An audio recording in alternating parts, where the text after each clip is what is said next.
Ray. What do you want to do tonight? The same thing we do every night, Pinky. Try to take over the world. 100 Ways to Motivate Yourself. Change Your Life Forever. Written by Steve Chandler. Read by the author. I hope what I'm about to say doesn't offend you, but you have no personality. That each of us has a fixed personality is a complete myth. We make ourselves up as we go along. Charlie Chaplin once entered a Charlie Chaplin look-alike contest in Monte Carlo, and the judges awarded him 3rd place. The choices we make for our thinking either motivate us or they don't. And while clear visualization of a goal is a good first step to success in life, self-motivation demands more. To truly motivate yourself in the life you want to live, action's required. As psychologist and author Dr. Nathaniel Branden has written, a goal without an action plan is a daydream. Self-creation happens once self-motivation is mastered. One flows directly from the other. Motion creates the self. In my experience as a teacher, consultant, and writer, I've accumulated 100 ways of thinking that lead directly to self-motivation. I now present these thoughts to you. Number 1. Create a vision. Arnold Schwarzenegger was not well known in 1976 when he and I had lunch together at the Doubletree Inn in Tucson, Arizona. He was in town publicizing the movie Stay Hungry. It was a box office disappointment that he just made. I was a sports columnist for the Tucson Citizen, and my assignment was to spend a full day one-on-one with Arnold and write a feature story about him. So at one point I casually asked him, "Now that you've retired from bodybuilding, what are you going to do next?" And with a voice as calm as if he were telling me about some mundane travel plans, he said, "I'm going to be the #1 box office star in all of Hollywood." I tried not to show my shock and amusement at his plan. After all, his first attempt at movies didn't promise much, and his Austrian accent, an awkward, monstrous build, really didn't suggest instant acceptance by movie audiences. So I asked him just how he planned to become Hollywood's top star. "It's the same process I used in bodybuilding," he explained. "What you do is create a vision of who you want to be and then live into that picture as if it were already true." Now notice that Arnold said create a vision. He didn't say that you wait until you receive a vision. You create one. In other words, you can make it up. Number 2. Tell a true lie. Recently, my 12-year-old daughter participated in a poetry reading in which all her classmates had to write a so-called lie poem about how great they were. They were supposed to make up untruths about themselves that made them sound unbelievably wonderful. I realized that the children were doing what Arnold did to clarify the picture of his future. By lying to themselves, they were creating a vision of who they wanted to be. So if it's hard for you to imagine the potential in yourself, then you might want to start by beginning to express it as a fantasy, like the children did who wrote the poems. Think up some stories about who you'd like to be. Without a picture of your highest self, you can't live into that self. Number 3. Leave your comfort zone. Our society encourages us to seek comfort, and yet only challenge will test our skills and make us better. Only challenge and the self-motivation to engage the challenge will really transform us. And every challenge we face creates a more skillful self. So it's up to you to constantly look for challenges to motivate yourself. And it's up to you to notice when you're buried alive in a comfort zone. Then break free and fly away. Number 4. Find your key. I used to have the feeling that everyone else in life had been issued an instruction book on how to make life work, and I, for some reason, wasn't there when they passed the books out. Still struggling in my mid-30s with a pessimistic outlook and no sense of purpose, I voiced my frustration once to a friend of mine, Dr. Michael Killebrew. He recommended a book to me. The name of the book was The Master Key to Riches by Napoleon Hill. What the book actually did was a lot more than increase my earning capacity, although by practicing the principles in the book, my earnings did double in less than a year. Hill's advice ultimately sparked a fire in me that changed my entire attitude toward life. Without fully understanding it, I was engaging in the process of completely rebuilding my own thinking. I was, thought by thought, replacing the old cynical and passive orientation to life with a new, optimistic and energetic attitude. So what was this master key to riches? Napoleon Hill tells us in his book, quote, "The great master key to riches is nothing more or less than the self-discipline necessary to help you take full and complete possession of your own mind. Remember, it is profoundly significant that the only thing over which you have complete control is your own mental attitude." Maybe the Hill book won't be your own key, but I promise you that you'll find your own instruction book if you keep looking. You'll find it when you're ready to seek. It's out there, waiting for you. Number 5. Plan your work. Many of us think we're too depressed right now to start on a new course of self-creation, or we're too upset. But Napoleon Hill says that's the perfect time to learn life's most important rule. There is one unbeatable rule for the mastery of sorrows and disappointments, he says, and that's the transmutation of those emotional frustrations through definitely planned work. It's a rule which has no equal. Once we get the picture of who we want to be, definitely planned work is the path to self-motivation. Definitely planned work contains the energy of purpose. 1 hour of planning saves 3 hours of execution. Most of us don't take the time to plan for an hour. We don't understand that it'll be the most productive hour we spend. Instead, we wander into the workplace and react to crises, and ironically, most crises are a result of a failure to plan. Well, it is impossible to work passionately with a sense of purpose and feel depressed at the same time. Successfully planned work will motivate you to do more and more than you ever thought possible.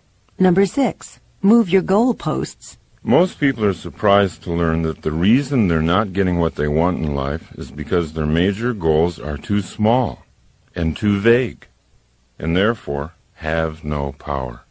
Your major goal will not be reached if it fails to excite your imagination. What really increases motivation is the setting of a large and specific power goal. A power goal is a dream that drives you. People who have created power goals are living on purpose. They know what they're up to in life. How can you tell if you've got a big enough and real enough power goal? Simply observe the effect your goal has on you. It's not what a goal is that matters. It's what a goal does. Number 7. Dribble with your other hand. If you've ever coached kids who play basketball, you know that most of them have a tendency to dribble with only one hand, the one attached to their dominant arm. When you notice a child doing this, you might call him aside and say, "Hey, Billy, you're dribbling with one hand. The defender can easily defend you. Your options are cut off. You need to dribble with your other hand, so that can't happen." At which point, Billy says, "I can't." Billy, it's not that you can't. It's that you haven't. Then you explain to Billy that his other hand can dribble just as well if he logs enough bounces. It's just the simple formation of a habit. After enough practice dribbling with his other hand, Billy begins to learn you were right. And the same principle is true for reprogramming your own habits of thinking. Thinking is just like bouncing the ball. On the one hand, you can think pessimistically and build that side of you up. It's just a matter of repeating the bounces. On the other hand, you can think optimistically, one thought at a time, and build that side up. The overall pattern won't change after just a few positive bounces of the ball, but you do change, one thought at a time. Number 8. Play your character. How you act is who you become. Consider these thoughts from Star Trek's Leonard Nimoy. Quote, Spock had a big effect on me. I'm so much more Spock-like today than when I first played the part in 1965 that you wouldn't recognize me. I'm not talking about appearance, but thought processes. Doing that character, I learned so much about rational, logical thought that it reshaped my life. Now, just like Spock, we too can gain energy and inspiration by doing the character we want to be. We can become who we act like we are. Number 9. Don't just do something. Sit there. Sit quietly, absolutely alone, for a long time, all by yourself. Completely relax. Don't allow the television or music to distract you. Be with yourself. Observe insights starting to appear. Observe your relationship with yourself starting to get better.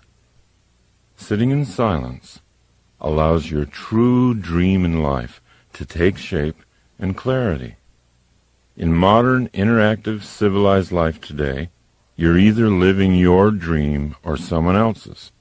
And unless you give your dream the time and space it needs to express itself, you'll spend the better part of your life living the dreams of other people. Number 10. Use the right chemicals. Not real drugs, of course. Instead, get into those energizing chemicals already in your system that get activated when you laugh, or sing, or dance, or run, or hug someone. When you're having fun, your body chemistry changes, and you get new surges of motivation and energy. Don't keep trying to go out searching for something that's fun. It's not out there anywhere. It's inside yourself. If you can't immediately see the fun in something, find a way to create it. Once you've made a job fun, you've solved the problem of self-motivation. Number 11. Leave high school. Most of us think we're stuck in high school forever. Before high school, in our earlier and more carefree childhoods, we were creative dreamers, filled with a boundless sense of energy and wonder. But in high school, something got turned around. We began fearing what others were thinking of us. All of a sudden, our mission in life became not to be embarrassed. We were afraid to look bad, and so we made it a point not to take risks. Most people end up designing their lives based on what other people might be thinking of them. But we can leave that habit behind. As Emerson asked, why should the way I feel depend on the thoughts in someone else's head? Number 12. Lose face. You can create a self that doesn't care that much what people think. You can motivate yourself by leaving the painful self-consciousness of high school behind. The actor René Auberjonois said, "Show me a guy who's afraid to look bad, and I'll show you a guy you can beat every time." Number 13. Sing without feeling. Become a performer. Act like you already feel like you want to feel. American philosopher William James put it very clearly. We do not sing because we are happy. We're happy because we sing. If you want to be happy, find the happiest song you know and sing it. It works. Number 14. Kill your television. If you're watching too much television and you know it, you might find it useful to ask this one question. Which side of the glass do I want to live on? When you're watching television, you're watching other people do what they love doing for a living. Those people are on the best side of the glass because they're having fun, and you're passively watching them have fun.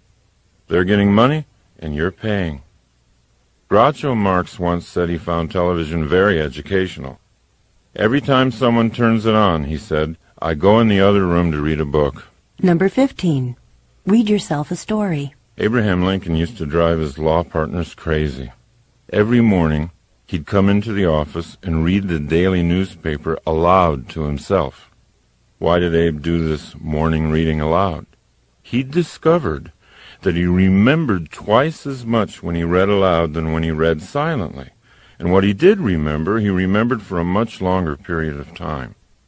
Anytime you have an opportunity to read something that's important to you, try reading it aloud. See if you don't make twice the impression on yourself. Number 16. Get on your deathbed. Many of us, including myself, keep pretending that our game has no end.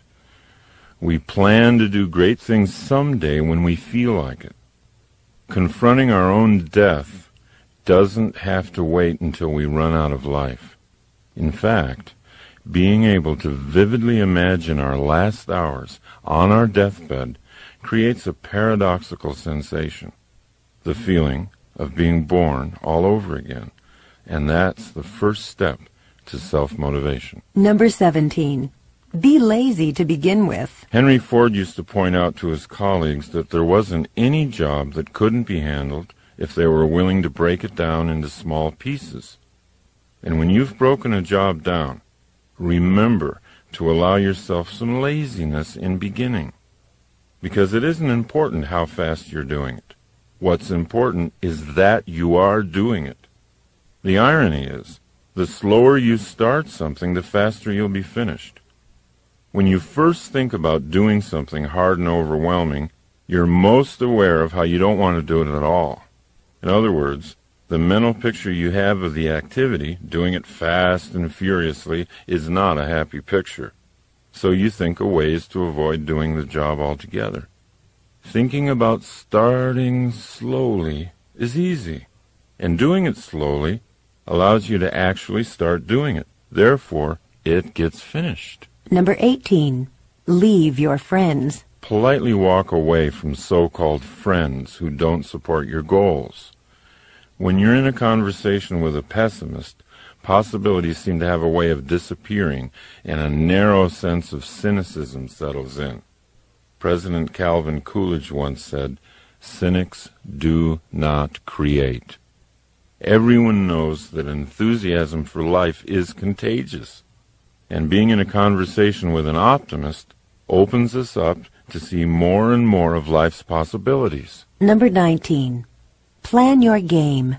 Design your own life's game plan. Let the game respond to you rather than the other way around. Be like Bill Walsh, the former head coach of the San Francisco 49ers. Everybody thought he was a kind of eccentric because of how extensively he planned his plays in advance of each game. Most coaches would wait to see how the game unfolded, then respond with plays that seemed appropriate. Not Bill Walsh. Walsh would pace the sidelines with a big sheet of plays that his team was going to run no matter what. He wanted the game to respond to him. Walsh won a lot of Super Bowls with his so-called eccentric proactive approach. But all he did was to act on the crucial difference between creating and responding. Number 20. Find your inner Einstein. The next time you see a picture of Albert Einstein, realize that that's actually you. Every human has the capacity for genius. To experience Einstein's creative level of thinking, all you have to do is commit to using your imagination. You know, this is sometimes a difficult recommendation for grown-ups to follow. Grown-ups have become accustomed to using their imaginations for only one thing: worrying. Grown-ups visualize worst-case scenarios all day long. All their energy for visualization is channeled into colorful pictures of what could go wrong. Worry is a misuse of the imagination. What people don't comprehend is that the human imagination was designed for better things.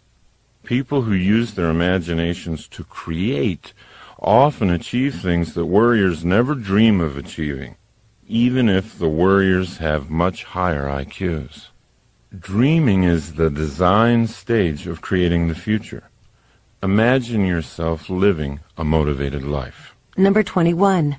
Feel good first. Most people think they'll feel good once they reach some goal. They think happiness is out there somewhere. The problem with putting off feeling good about yourself until you hit a certain goal is that it might never happen. By linking happiness to something you don't have yet, you're denying your power to create it for yourself in the moment. Your happiness is your birthright. It shouldn't depend on your achieving something. Start by claiming it and using it to make your journey fun all the way and not just fun at the end. Number 22. Run toward your fear. The world's best kept secret is that on the other side of your fear, there's something safe and beneficial waiting for you.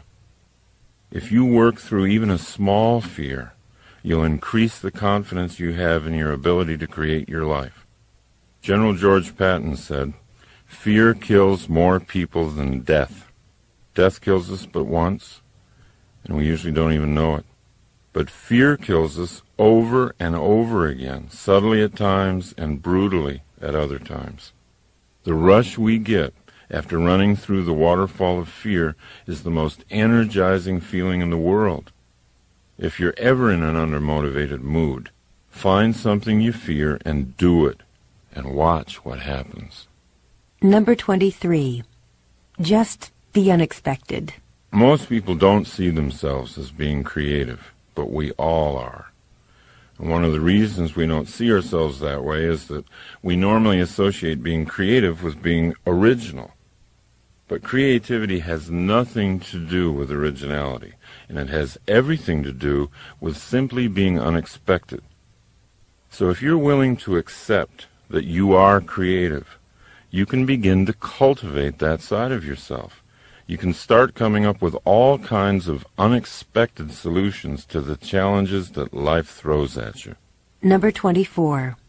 Create your relationships. The Italian artist Luciano de Crescenzo said, "We are each of us angels with only one wing, so we can only fly embracing each other." And we can't create our truest selves without creating relationships in the process. Relationships are everywhere. In relationships, most of us think with our emotions, not our minds. But anytime you take a relationship problem up into the mind, you have unlimited opportunities to get creative. Conversely, when you send a relationship problem down the elevator into the heart, the gut, you risk staying stuck in that problem forever. This doesn't mean that you shouldn't feel anything. Feel everything.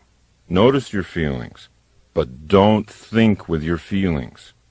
When there's a relationship problem to be solved, travel up the ladder to the most creative you.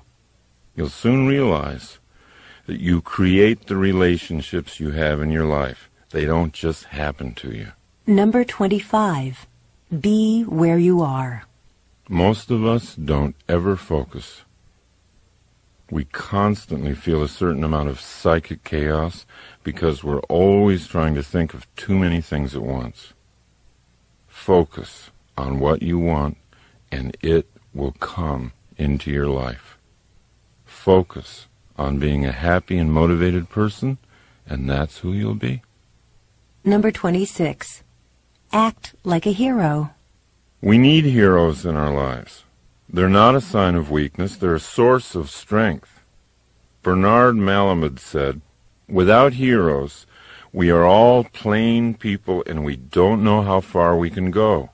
Heroes show us what's possible for a human being to accomplish. Therefore, heroes are very useful to anyone interested in self-motivation.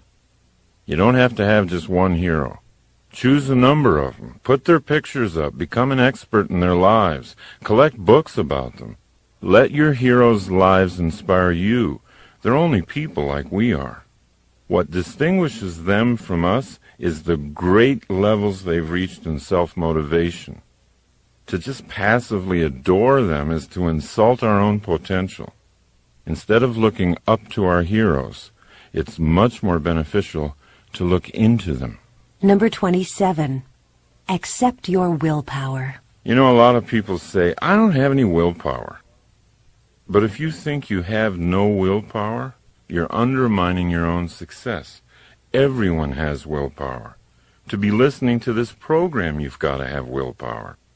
The first step in developing your willpower is to accept its existence.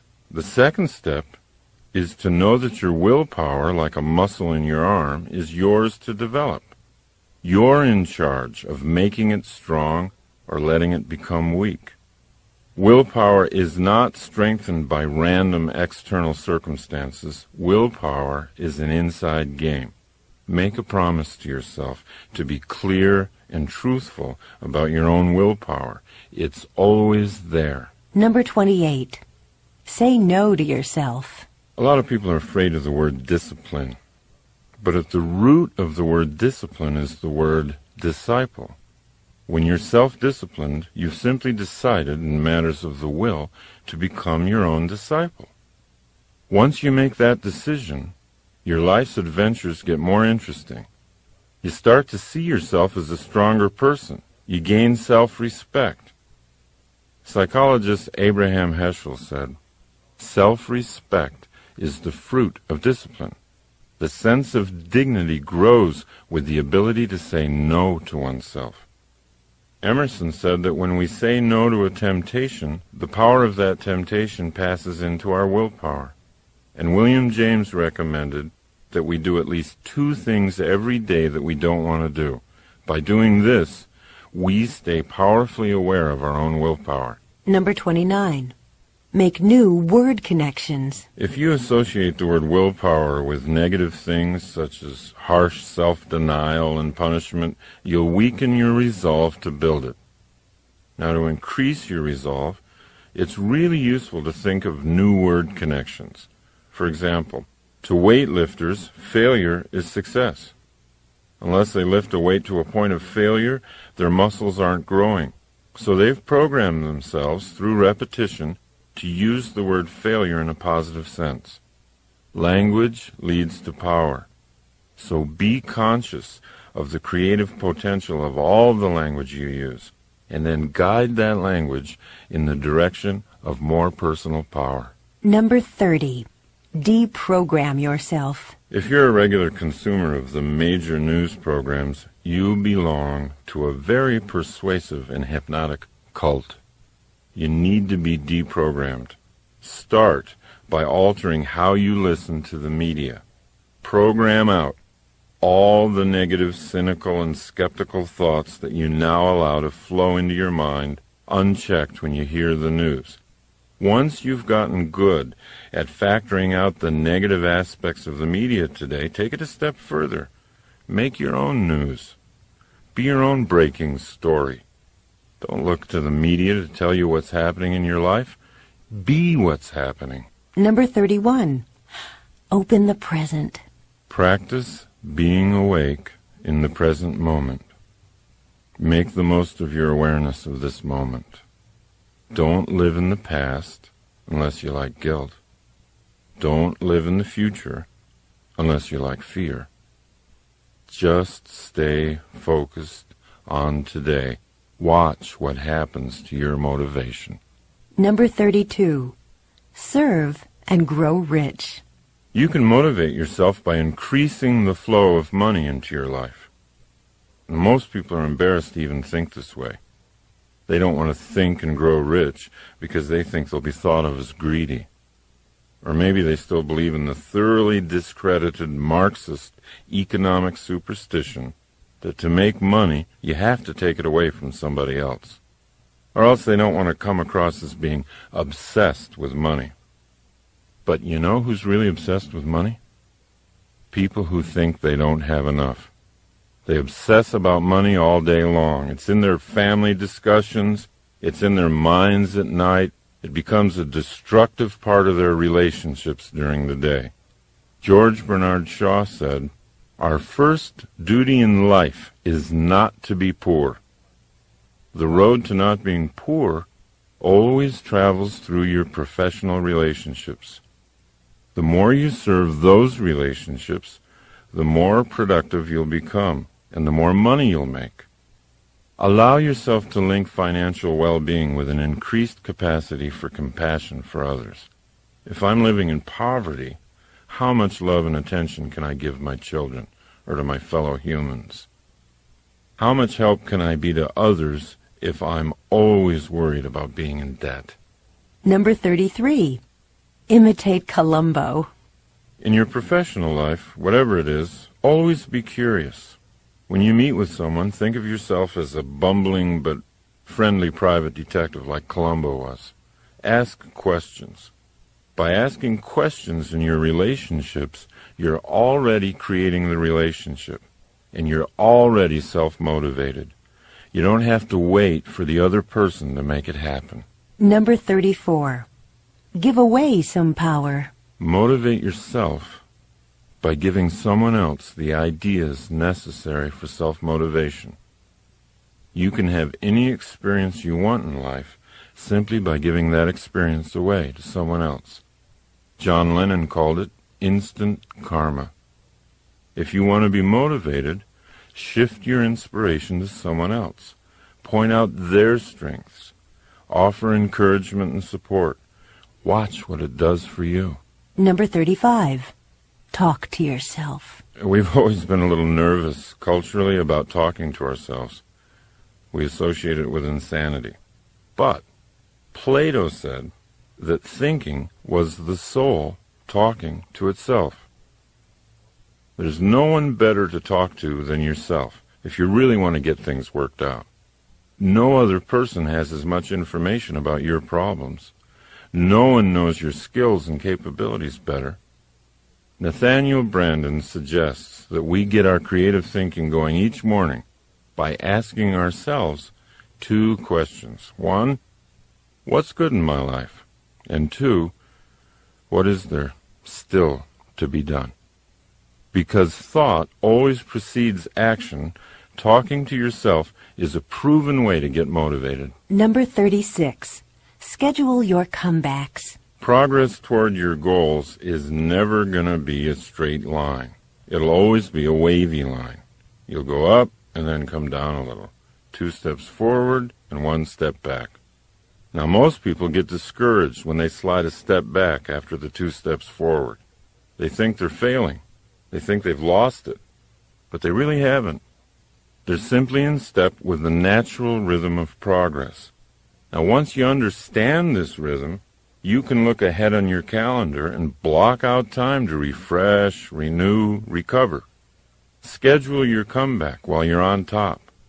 Build in big periods of time to get away, even to get away from what you love, because coming back is going to be that much more exciting when you've been renewed. Number 37. Live your true life. The psychologist David Viscott wrote, "When you say you fear death, you're really saying that you fear you've not lived your true life. This fear cloaks the world in silent suffering. How do you know what your true life is? How do you know how to live it? First, find out what makes you happy, and then start doing that. Now, if writing makes you happy and you're not writing for a living, you might want to start up a company newsletter. When I first realized that speaking and teaching made me happy, I started a free weekly workshop. I didn't just wait until something was offered to me. There's no goal better than this one, to know, as you lie in your deathbed, that you lived your true life. You did what it was that made you happy." Number 38. Get up on the right side of the bed. Since I was a child, I've always been intrigued with the idea that you could have a great day just by getting up on the right side of the bed. Today, my fascination is not so much with the right side of the bed as it is with the right side of the head, or, to be more precise, the right side of the brain. In the 1930s, brain surgeons discovered the different functions of the 2 halves of the brain while working on epileptics. In 1950, Roger W. Sperry made the greatest breakthroughs in discovering that dreams and energy and creative insight come from the right side of the brain, and linear, logical, short-term, and short-sighted thinking came from the left side of the brain. The best explanation for how whole brain thinking surpasses left brain thinking or right brain thinking is in a book written by British philosopher Colin Wilson called Frankenstein's Castle. Wilson reveals that we have more control over drawing vital energy and creative ideas from the right brain than we ever realized. And what stimulates the right brain the most is a high sense of purpose. If you had to carry a heavy sack of sand across town, your left brain might get upset and tell you, well, you're doing something boring and tedious. However, let's say your child were injured. Let's say your little girl were injured badly, and she weighed the same as the huge bag of sand. You'd carry her the same distance to a hospital with a surprising surge of vital energy. That energy would be sent from the right brain. And that's what purpose does to the brain. Self-motivation increases when the left brain gets good at telling the right brain what to do. Number 39. Use your magic machine. Most people wait for an external crisis. A threatened bankruptcy or an attack on the street or the burning down of their home or an unwanted divorce to finally kick in their whole brain thinking. But you know, that leads to a life of reaction rather than creation. The three best ways to activate whole brain thinking are through goal setting, joyful work, and revitalizing play. So rather than wait for some external crisis to appear, you can create an internal challenge of your own. Goals and games. Goals and games motivate you more than anything else in the world. Number 40. Get your stars out. Terry Hill, the New York writer, has been a friend of mine since the 6th grade. He gives lectures and seminars on creativity. His advice to his audiences on the subject of creativity is from J.D. Salinger, and that is, make sure you get your stars out. And this is another way of saying, let the universe that is in you shine freely. Don't try too hard to force things. Just get your stars out and let them shine. Number 41. Be a finisher. Do you want to know where fatigue really comes from? It doesn't come from working too hard. All the research shows that fatigue comes from not finishing your work. William James once wrote, "Nothing is so fatiguing as the hanging on of an uncompleted task." I was giving a self-motivation seminar recently. During one of the breaks, a man came up to me and he said, "Hey, you know what? My problem is I never seem to finish anything. I'm always off onto something before anything's completed." He then asked whether I could give him some affirmations that might alter this. So I said, "Do you think affirmations are what you need? I mean, if you had to learn to use a computer, could you do it by sitting on your couch and repeating the affirmation, 'I know how to use a computer. I'm great at using computers. I'm a wizard on a computer'?" He admitted that affirmations would probably have no effect on his ability to use a computer. So the best way to change your belief system is to change the truth about you, I told him. To believe that you're a good finisher, you've got to build a personal record of finishing tasks. He followed my suggestions, and he followed them with great enthusiasm. He bought a notebook, and at the top of the first page he wrote, "Things I've finished." Each day he made a point of setting small tasks and finishing them. Whereas in the past he was inclined to start sweeping his front walk and leave it unfinished when the phone rang, now he let the phone ring so he could finish the job and record it in his notebook. The more things he wrote down, the more confident he became that he really was becoming a finisher. Consider how much more permanent his belief change was than if he tried to do it with affirmations. He could have whispered to himself all night long, "I am a great finisher." But his right brain would have known better. We motivate ourselves by finishing things. Number 42. Invent games. So whatever it is that you have to do, whether it's a major project at work, a huge cleaning job at home, turning it into a game will always bring you higher levels of energy and motivation. Number 43. Interact. There's a huge difference between active relaxation and passive relaxation. Active relaxation refreshes and restores the mind. It keeps it flexible and toned for thinking. Great thinkers have known this secret for a long time. Winston Churchill, for example, used to paint to relax. Albert Einstein played the violin. They could relax one part of the brain while stimulating another. When they returned to workaday pursuits, they were fresher and sharper than ever. Most of us simply deaden the mind in order to relax. We rent mindless videos or read tabloids, we drink, we smoke, we eat until we're foggy and bloated. The problem with this form of relaxation is that it dulls our creativity and it makes it hard to come back into consciousness. But when we find ways to link thinking to recreation, our lives get richer. We become players in the game of life and not just spectators. Number 44. Live a whole life today. John Wooden was the most successful college basketball coach of all time. His UCLA teams won 10 national championships in 12 years. Wooden created a major portion of his coaching and living philosophy from one thought, a single sentence passed on to him by his father when Wooden was a little boy. That thought? Make each day your masterpiece. While other coaches would try to gear their players to some kind of important game in the future, Wooden always focused on today. His practice sessions at UCLA were every bit as important as any championship game.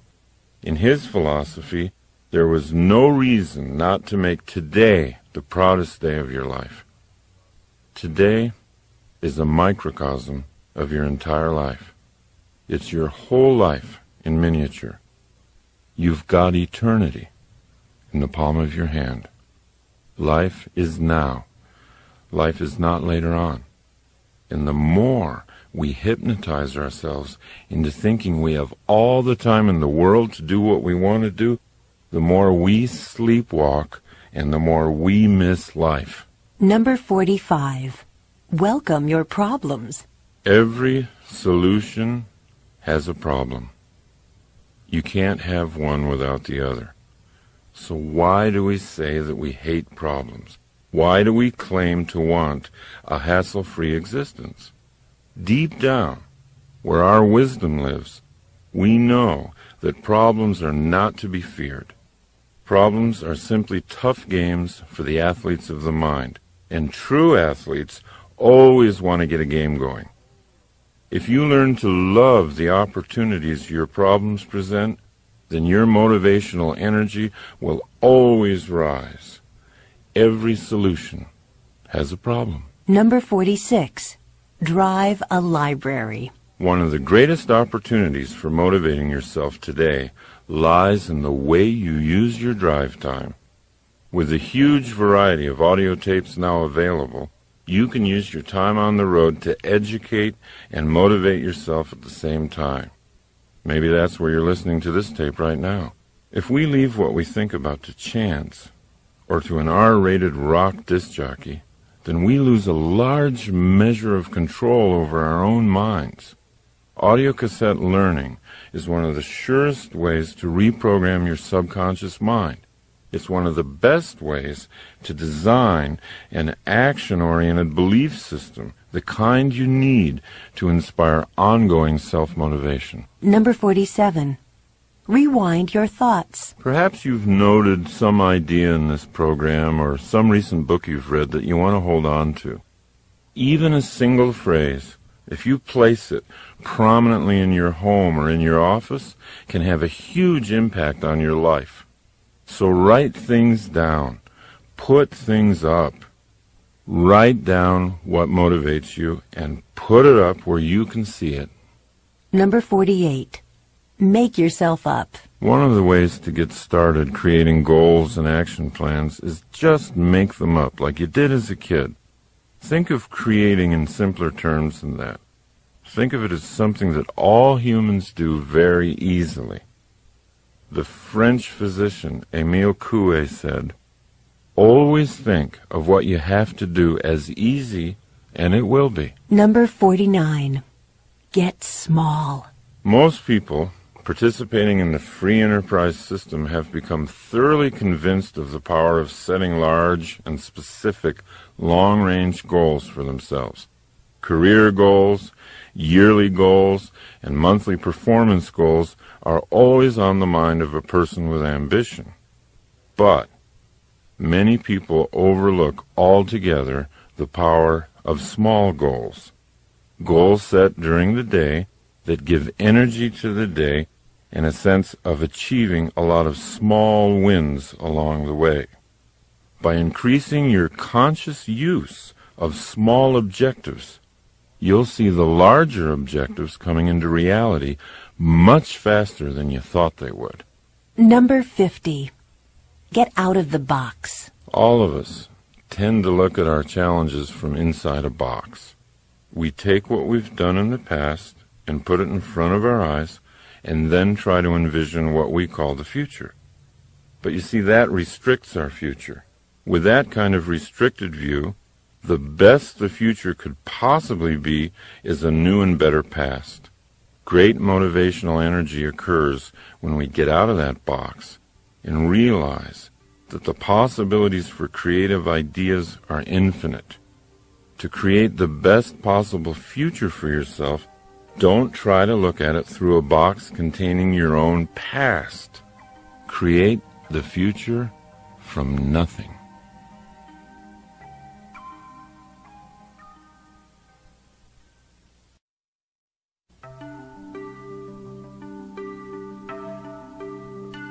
Number 51. Advertise to yourself. Sports psychologist Rod Gilbert says, quote, "Losers visualize the penalties of failure, and winners visualize the rewards of success. Without advertising our goals to ourselves, we can lose sight of them altogether. Now, I'll often start the day by drawing 4 circles on a blank piece of paper. The circles represent my day, my month, my year, and my life. Inside each circle, I write down what I want. It can be a dollar figure, it can be anything. And the goals can change from day to day. It doesn't matter. There's no way to get this process wrong. But by writing the goals down, I'm like an airline pilot looking at my map before takeoff. I'm orienting my mind to what I'm up to in life. I'm reminding myself of what I really want. Now, when you get on a plane, would you poke your head into the cabin and say to the pilot, just take me anywhere? That's how we live our lives. That's how we live our lives when we don't make a map. Number 52. Don't stop thinking. Motivation comes from thought. Everything we do begins with a thought. And when we quit thinking, we lose the motivation to act. We eventually slip into pessimism, and the pessimism leads to even less thinking, and so it goes. A downward spiral of negativity and passivity, feeding on each other. Pessimists think so negatively about doing the whole thing perfectly that they end up doing nothing and becoming passive. Whereas the optimist always does a little something, always takes an action, always feels like progress is being made. Pessimists continually use their imaginations to visualize worst-case scenarios, and then concluding that those scenarios are so hopeless that there's no cause for action. Therefore, pessimism always leads to passivity. Optimists agree with Colin Wilson's point of view. He said, imagination should be used not to escape from reality, but to create it. Begin the habit in yourself of saying no to negativity. When negative thoughts start their argument in your mind, which they always do, even for optimists, don't stop thinking. Real creative thinking is going to lead to optimism, and optimism is always self-motivating. Number 53. Debate your dark side. Negative thinking is something we all do. The difference between the person who's primarily optimistic and the person who's primarily pessimistic is that the optimist learns to become a good debater. Once you become thoroughly aware of the effectiveness of optimism in your life, you can learn to debate your pessimistic thoughts. If you catch yourself brooding, worrying, thinking pessimistically about an issue, build a case for the optimistic view. Pretend you're an attorney whose job it is to prove the pessimist in you is wrong. If you really want to open up your life, go optimistic. Number 54. Make use of trouble. You know, I think all of us have heard so many stories, so many incidents where bad events, looking back, in retrospect, were strokes of great fortune. A person who breaks her leg skiing, meets a doctor in the hospital, falls in love, marries him, has a happy life. What seemed horrible turns out to be unexpectedly great. We begin to see the truth in what Richard Bach says. Every problem carries a gift inside it. Now, by choosing to make use of seemingly bad events, by asking yourself, how can I use this? What might be good about this? You can get to the gift inside your problem a lot more quickly. Number 55.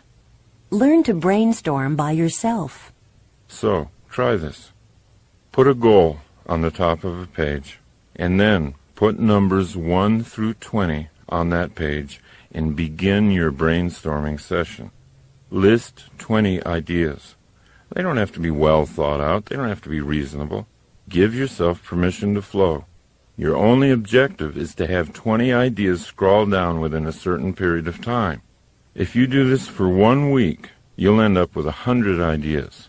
Are they all usable? No, of course not. But who cares? When you began the process, you probably didn't have any usable ideas. Number 56. Create your own voice. There have been times when I've been told that I am lucky to have a good speaking voice. Many people are impressed. Sometimes I don't even use a microphone. I speak to hundreds of people in the audience, boom out to them. And you know, people will say, boy, you've been blessed with a powerful set of vocal cords. I have to tell you, it's not true. My voice used to be no better than some feeble monotone. It really was really awful. I mean, I would talk like this. Now, you know, my voice, I would love to see you today. Now look, I set about to change it. I always carry a number of cassettes in my car. I always sing along with them. I crank them up good and loud. By the way, it's best done while you're driving alone. And I sing at the top of my lungs. I make certain I do it every day, even when I don't feel like singing. See, that's the point. Don't let your feelings ruin your life. Keep thinking. Strategize. Plan. You can create anything you want. You can even create your own voice. Number 57. Live on the frontier. We've always had a real fascination with America's frontier days. Shows like Little House on the Prairie, movies like Dances with Wolves. I mean, it reflects a real yearning for those adventurous times. Now, what's exciting, what's really exciting about today is that a new frontier is here. The technological explosion, our entry into the information age, have created a situation in which employers are no longer interested in our job histories. At least it's not as much as they used to be. What are they interested in? Right now, our current capabilities.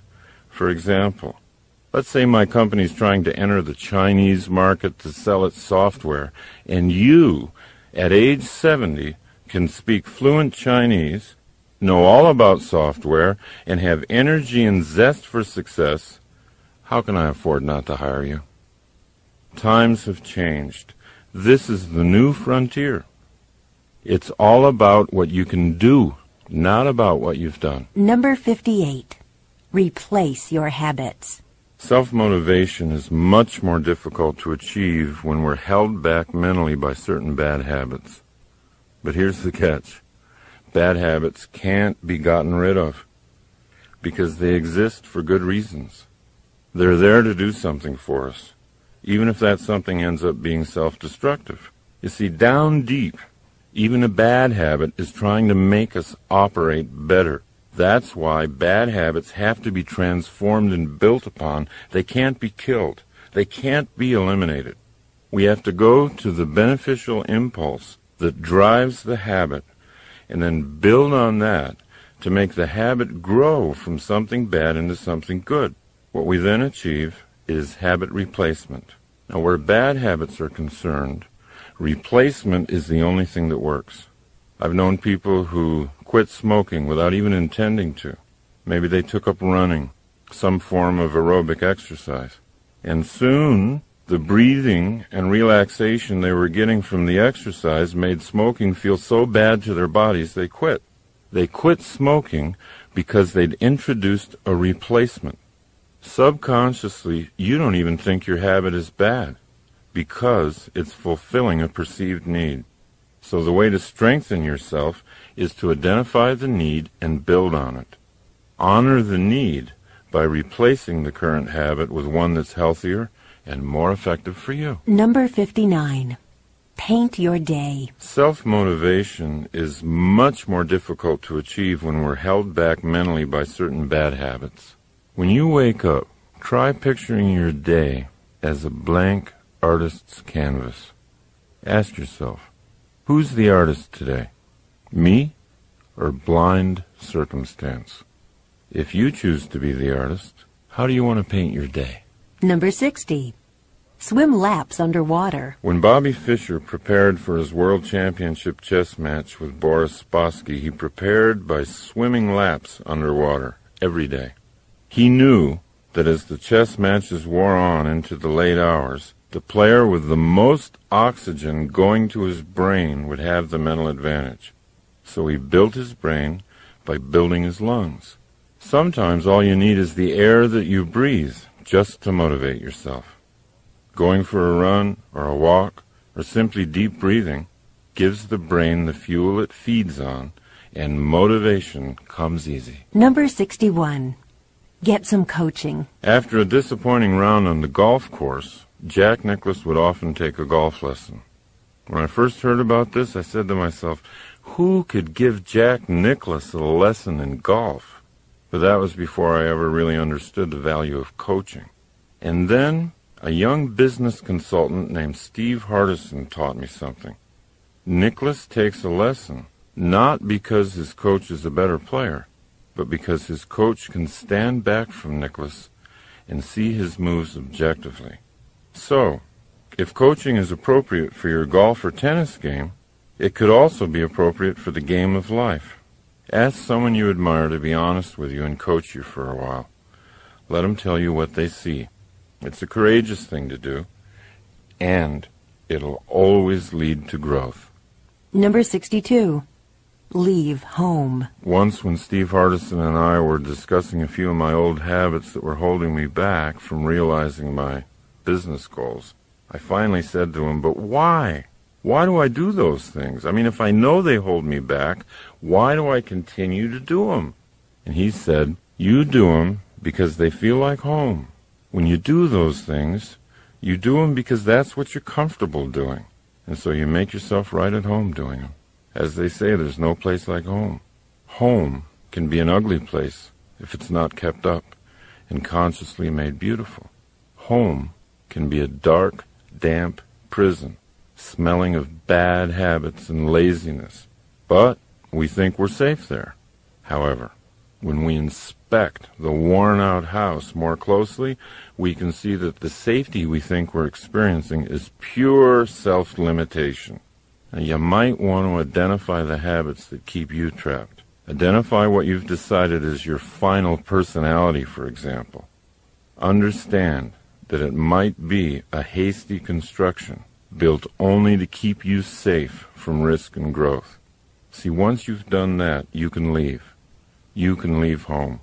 You can get the blueprints out, and you can create a home you really want. Number 63. Perform rituals. As you listen to these various ways to motivate yourself, you might have noticed that action is often the key. Doing something is what leads to doing something. It's the law of the universe. An object in motion stays in motion.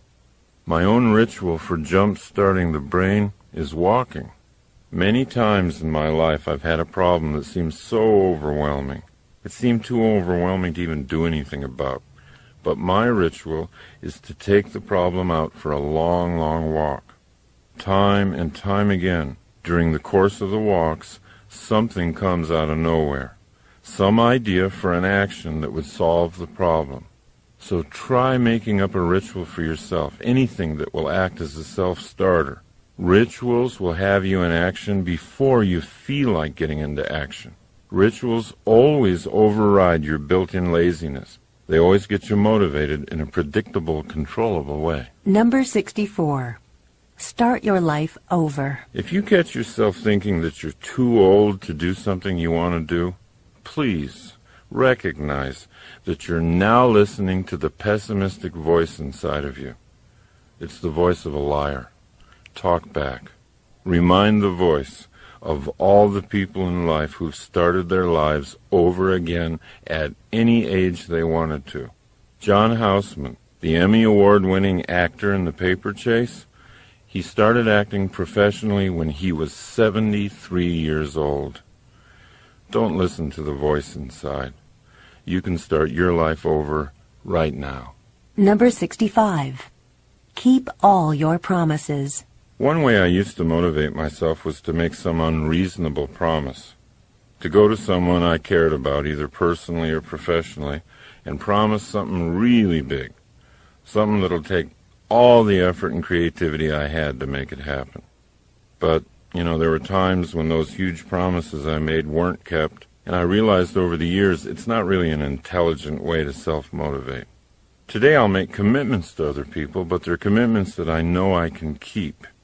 But to motivate myself, I've replaced promising others with setting goals inside myself. The power of goals is that they can be outrageous, they can be huge, and they can free up really wild possibility thinking. Without setting large goals internally, what I tend to do is just live a life of things that I think I have to do. Number 66. Give some luck away. Basketball coach John Wooden used to say, "You cannot live a perfect day without doing something for someone who will never be able to repay you." I agree with that. And there's a way to make sure you can't be repaid. That's doing something for someone who won't even know who did it. Now this gets into a theory I've had all my life, and that is, you can create luck. You can create luck in your life by giving it away. See if you can't begin creating your own luck. Number 67. Draw your universe. If you use my 4-minute 4-circle goal-setting system that I talked about earlier, you can create your own goal-directed universe. Try this. After you wake up in the morning, wipe the sleep from your eyes, sit down with a pad of paper, and draw 4 circles. Now these are your own planets. Label the first circle, lifelong dream. Your lifelong dream might be to save, $500,000 for your retirement years. So put that number in your life circle. Then look at the next planet in your solar system, circle 2. That circle you're going to label my year.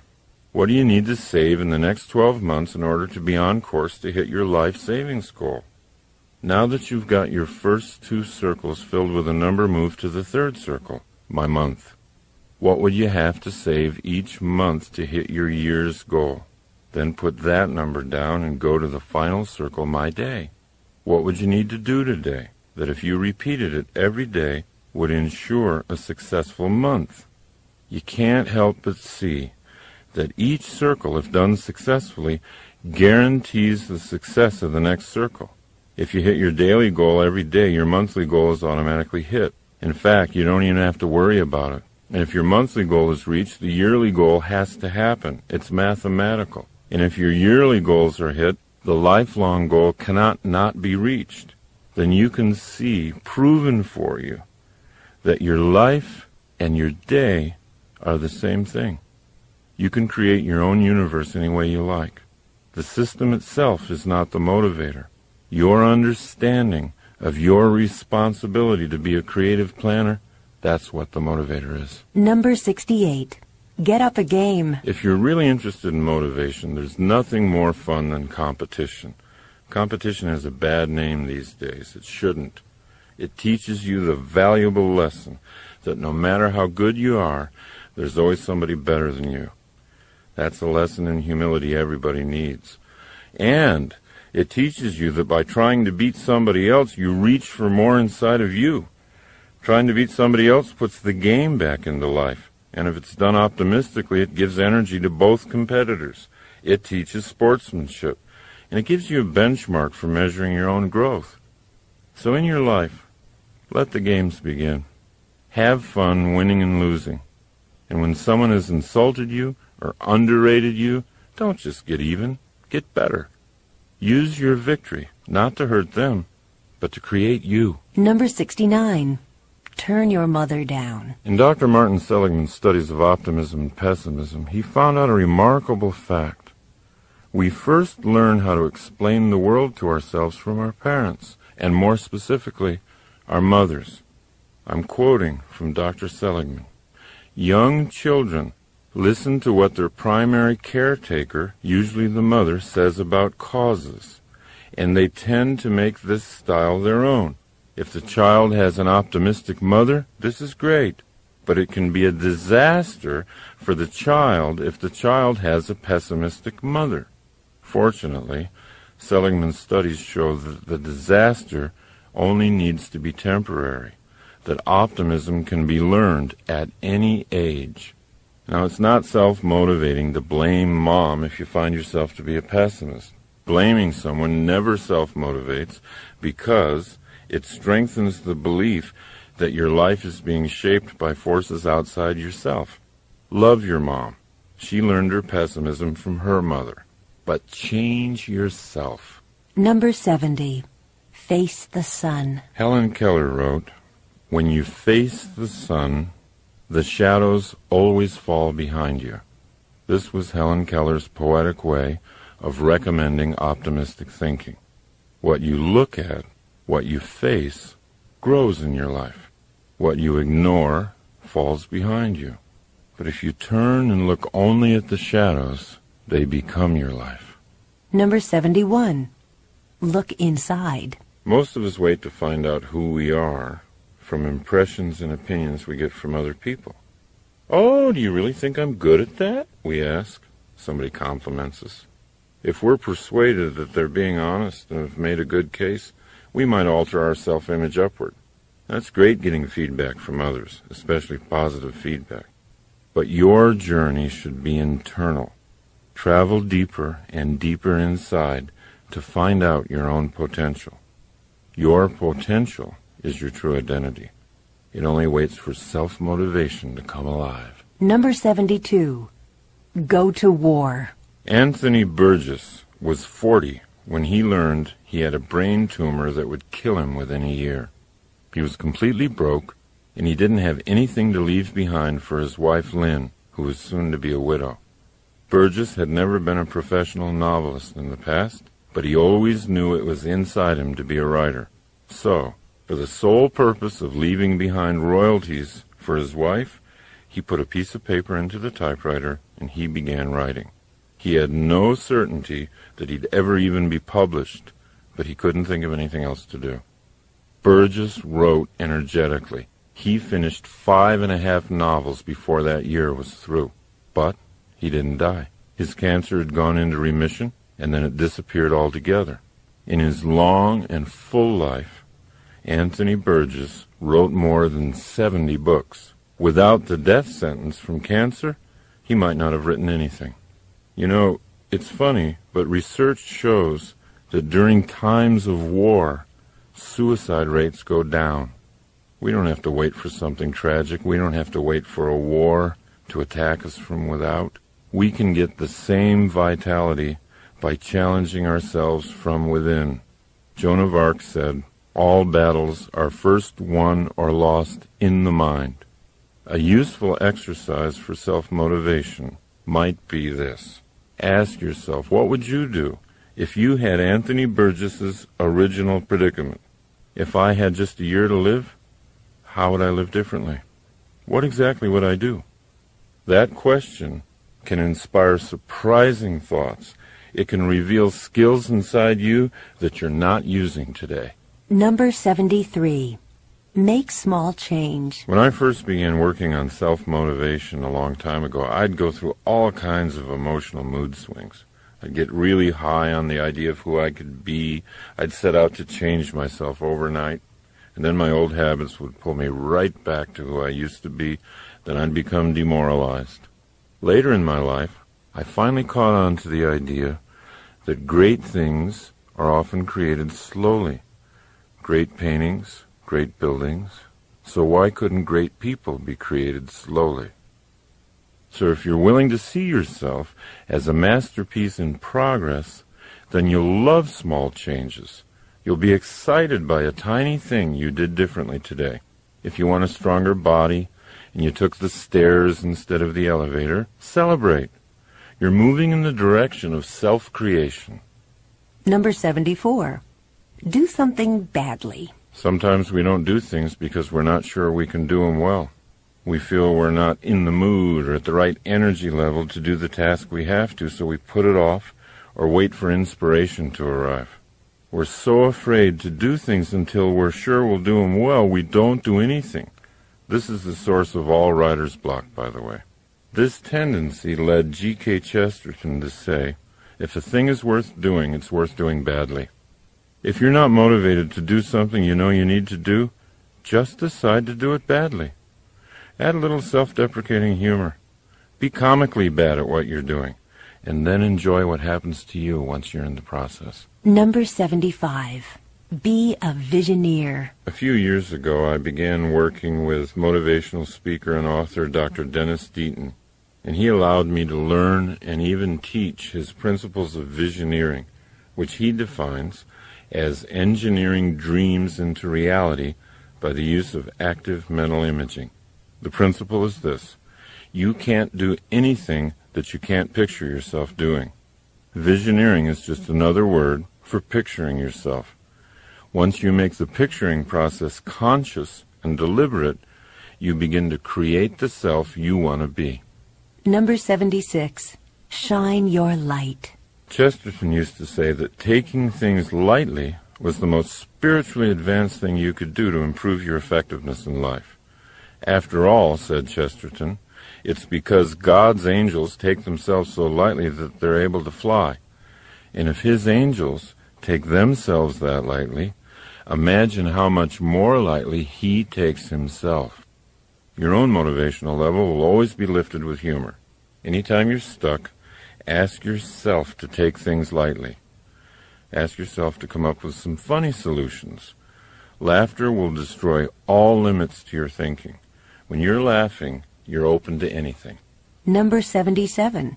Be a list writer. Never hesitate to sit down with yourself and make lists. The more you write down what it is you want, the more you can dictate your own future.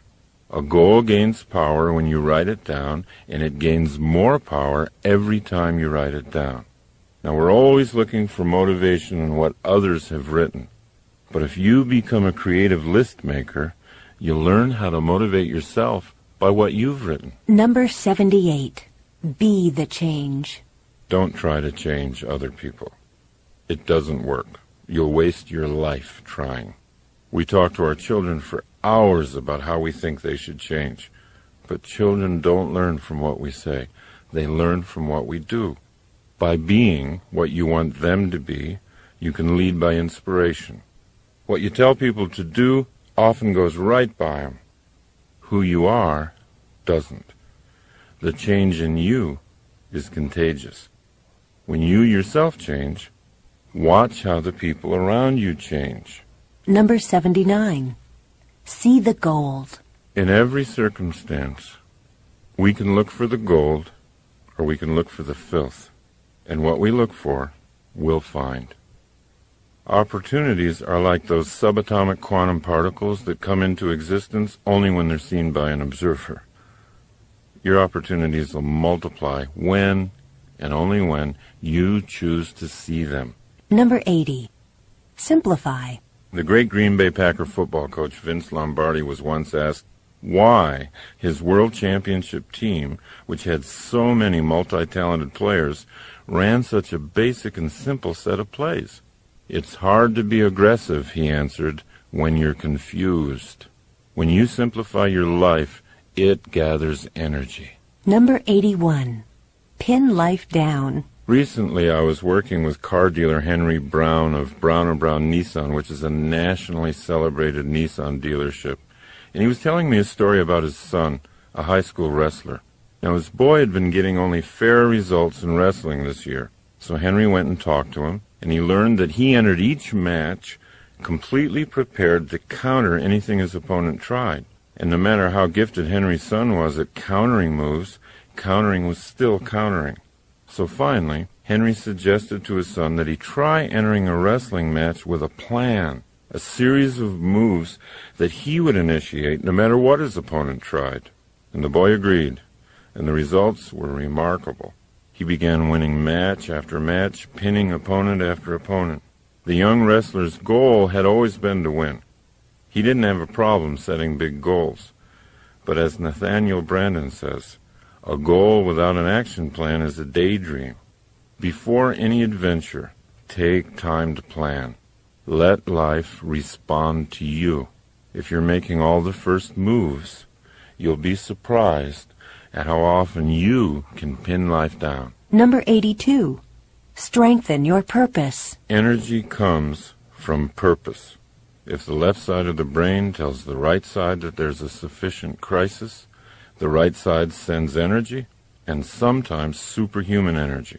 And that's why there's such a difference between people who set and achieve goals all day and people who just do whatever comes up, whatever they feel like doing.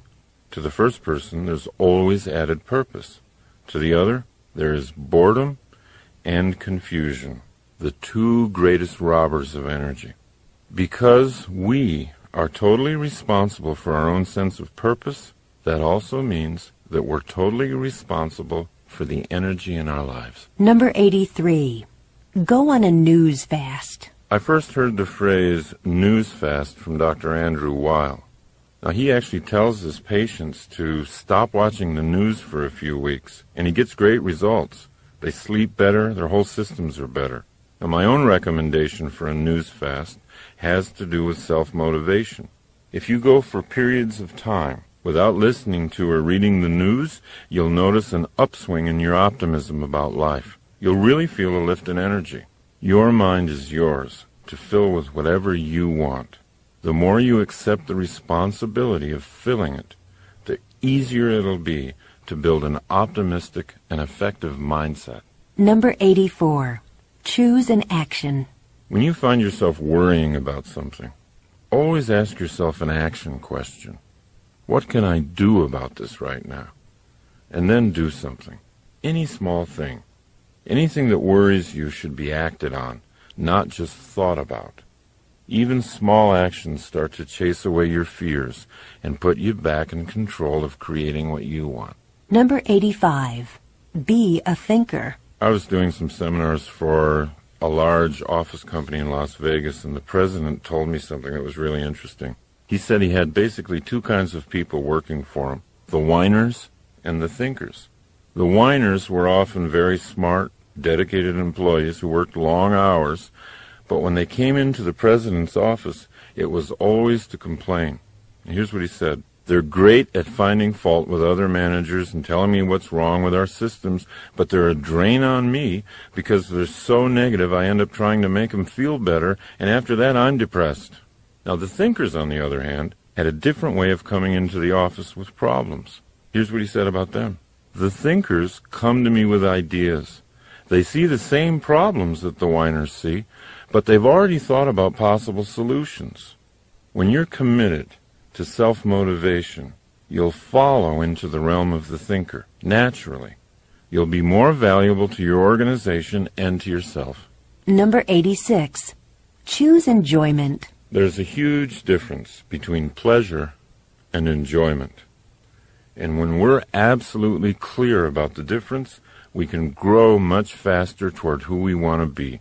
What we do for pleasure, for example, routine sex, eating, drinking, all kinds of short-term stuff, that's different than what we do for enjoyment. Enjoyment always involves the use of a skill, and it always involves facing a challenge. Things like sailing, gardening, golfing, any kind of activity like that involving skills meeting a challenge result in enjoyment. People who get clear on the difference begin to know how to consciously put more enjoyment into their lives. Number 87.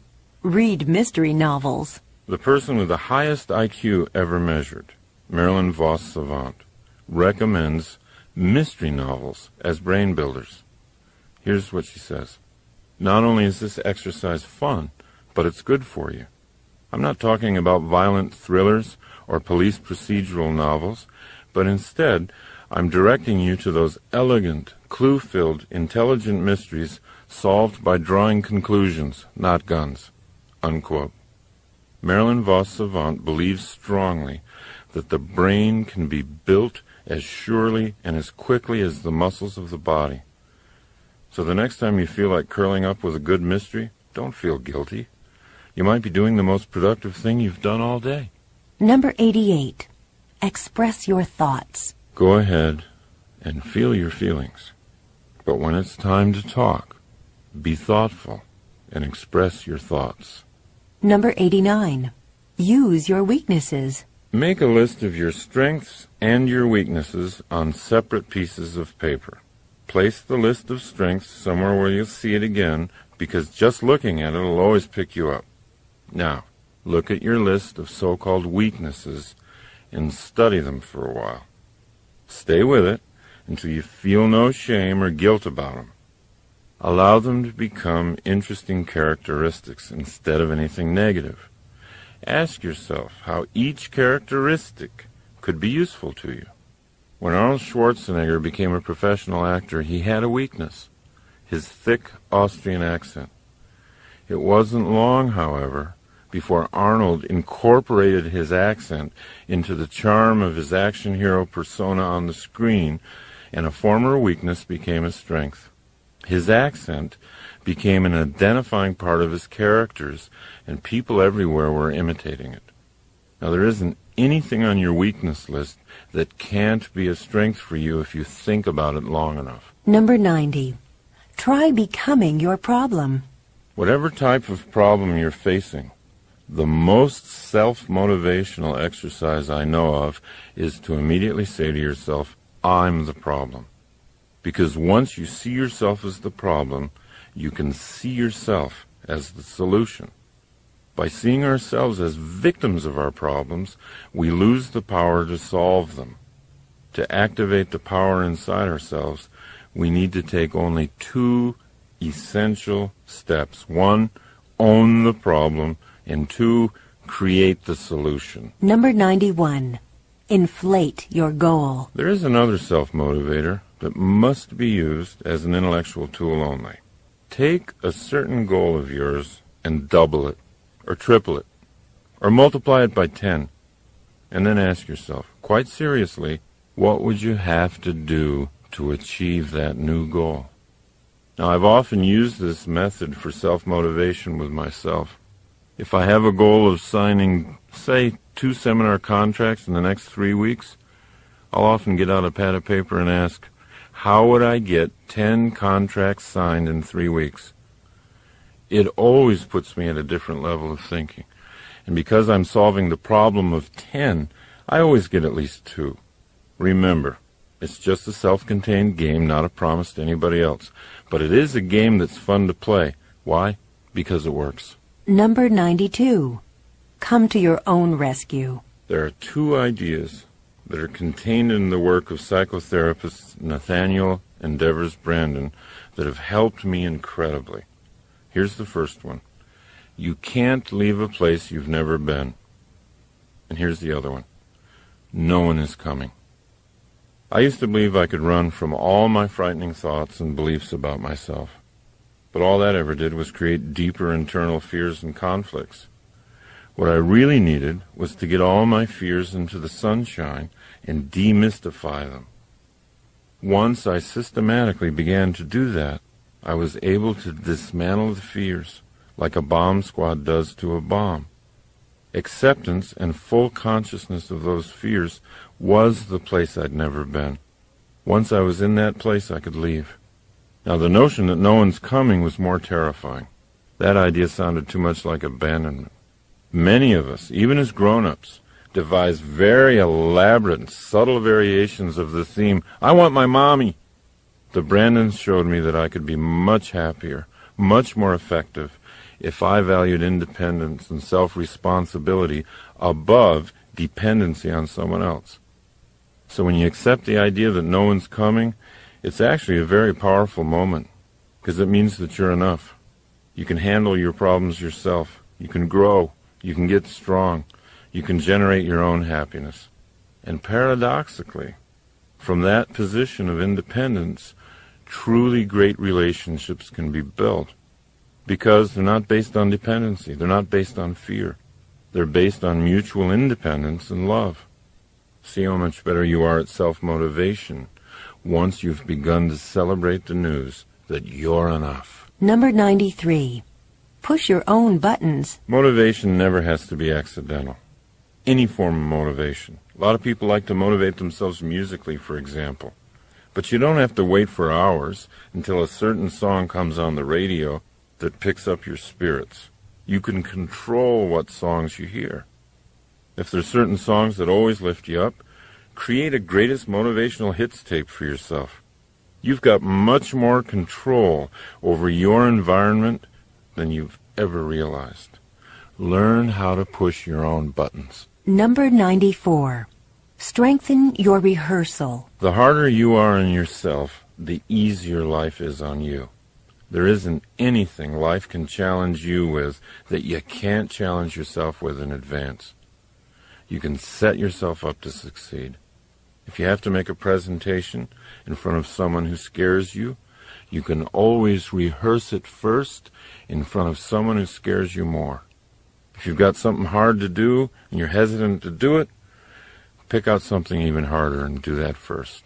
Watch what it does to your self-motivation going into the real challenge. Number 95. Improve your vision. Robert Fritz said, "It's not what a vision is, it's what a vision does." So what does your vision do? Does it give you energy? Does it make you smile? When you're tired, does it take you that extra mile? A vision should be judged by these criteria. The criteria of power and effectiveness. In other words, what does it do? What do you want to bring into being? If your vision isn't giving you energy, then picture another one. Keep at it until you develop a vision that's so colorful and so clear it puts you in action just to think about it. Number 96.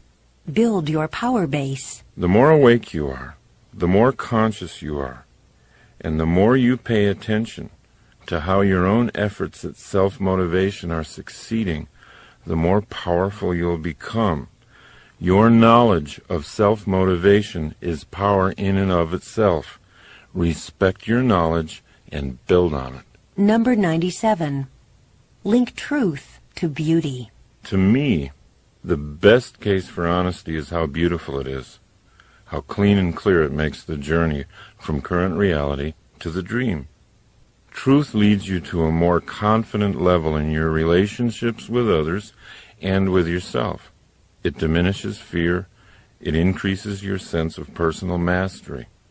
Lies, half-truths, they'll always weigh you down, whereas truth will clear up your thinking and give you the energy and clarity needed for self-motivation. Number 98. Take no for a question. Ask the universe for what you want. Don't take no for an answer. Take no for a question. When you ask for something and it's denied to you, imagine that the no you heard is really the question. Can't you be more creative than that? Never accept no at face value. Let rejection motivate you to get more creative. Number 99. Walk with love and death. Whenever I need to get through something, face something, or create a courageous kind of action plan, I always take long walks. When I walk long and far enough, a solution always appears. I eventually get oriented to the most creative course of action. Andrew Weil, in his book Spontaneous Healing, says, when you walk, the movement of your limbs is cross-patterned. The right leg and left arm move forward at the same time, then the left leg and right arm. This type of movement generates electrical activity in the brain that has a harmonizing influence on the central nervous system. A special benefit of walking that you don't necessarily get from other kinds of exercise. I call it a walk with love because love and fear are opposites. Most people think love and hate are opposites, but they're not. The ultimate creativity occurs from a spirit of love. Love is always creative, and fear is always destructive. And I call it a walk with death because it's only the acceptance and awareness of my own death that gives my life the clarity it needs to be exciting. Take your own challenges out for a walk. Feel your self-motivation growing inside you. Feel the electricity in your brain. Feel it harmonize with your central nervous system. You'll soon know for a fact that you do have what it takes. You can walk courage into existence. Number 100. Buy yourself flowers. Buy yourself flowers, and every time you look at them, let them remind you of how colorful your future is going to be, how fresh your thoughts are, how easy it is for you to honor yourself, how much power you have to make your environment beautiful, and how sweet the smell of the universe can be.